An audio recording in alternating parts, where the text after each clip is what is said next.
एक खूबसूरत वादी में एक छोटा सा गांव था जिसका नाम नूरपुर था। उस गांव में सभी लोग बहुत खुश रहते थे, सिवाय एक लड़के के जिसका नाम फाइक था। फाइक एक बहुत चालाक लेकिन आलसी और झूठ बोलने वाला लड़का था। वो स्कूल भी कभी कभार ही जाता, अक्सर झूठ बोलता और दूसरों का मजाक उड़ाता। एक दिन फाइक जंगल में खेलने गया। वो पेड़ों के नीचे लेटा हुआ था और सूरज की किरणों से खेल रहा था। तभी उसे एक बहुत सुंदर तितली दिखाई दी। ये तितली कोई आम तितली नहीं थी। उसके पंख सोने जैसे चमक रहे थे और जब वो उड़ती थी तो हवा में रंग बिरंगी चमकदार रोशनी बिखर जाती थी। फाइक ने हैरान होकर कहा, वाह, क्या जबरदस्त तितली है। अगर मैं इसे पकड़ लूं तो पूरे गांव में मेरा नाम हो जाएगा। वह तितली के पीछे भागने लगा। तितली कभी एक फूल पर बैठती, कभी दूसरे पर। फाइक थककर जमीन पर गिर पड़ा। जैसे ही उसने आंखें बंद की, तितली उसके पास आकर बोली, फाइक, तुम्हें शर्म नहीं आती? तुम झूठ बोलते हो, आलसी हो और दूसरों का मजाक उड़ाते हो। फिर भी तुम चाहते हो कि तुम्हें कुछ खास मिले? फाइक चौंक गया। तितली बोल रही है? तितली मुस्कुराई, मैं कोई आम तितली नहीं हूँ। मुझे जादुई तितली कहा जाता है। अल्लाह ने मुझे इस जमीन पर भेजा है ताकि मैं सच्चे, नेक और मेहनती लोगों को इनाम दे सकूं। फाइक थोड़ा शर्मिंदा हुआ, क्या मैं भी इनाम पा सकता हूँ? तितली ने कहा, तुम जरूर पा सकते हो, लेकिन इसके लिए तुम्हें खुद को बदलना होगा।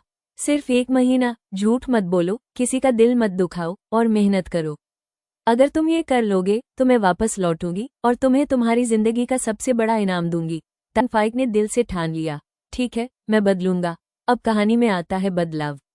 अगले दिन से फाइक ने स्कूल जाना शुरू कर दिया। शुरुआत में बच्चे उसका मजाक उड़ाते, अरे झूठा फाइक स्कूल आ रहा है, आज क्या नया बहाना है? लेकिन फाइक ने कोई जवाब नहीं दिया।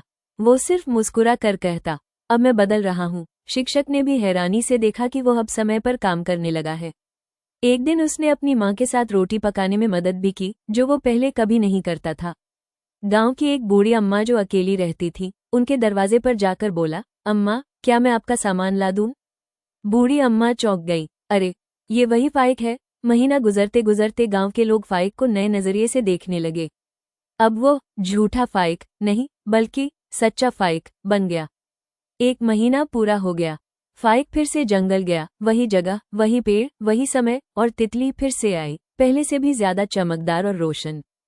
फाइक, तुमने अपना वादा पूरा किया, अब मेरी बारी। फाइक ने हैरानी से पूछा, क्या तुम मुझे कोई खजाना दोगी? कोई जादू की छड़ी? तितली मुस्कुराई, नहीं, मैं तुम्हें वो ताकत दूंगी जो दुनिया के हर खजाने से बड़ी है। फाइक हैरान, कौन सी ताकत? लोगों का भरोसा, दिलों की इज्जत और अल्लाह की रजा। फाइक की आंखों में आंसू आ गए। तितली उड़ते हुए आखिरी बात बोली, सच्चा इंसान खुद ही जादू बन जाता है, वो जहां जाता है वहां भलाई फैलती है। बस सच्चाई, मेहनत और नरमी, यही सबसे बड़ा जादू है। उस दिन के बाद फाइक ने कभी झूठ नहीं बोला, कभी किसी का मजाक नहीं उड़ाया और हमेशा सभी के साथ अच्छा बर्ताव किया। अब लोग कहते थे, फाइक, अरे वही बच्चा जो जादुई तितली से मिला था और अपनी सच्चाई से खुद जादू बन गया।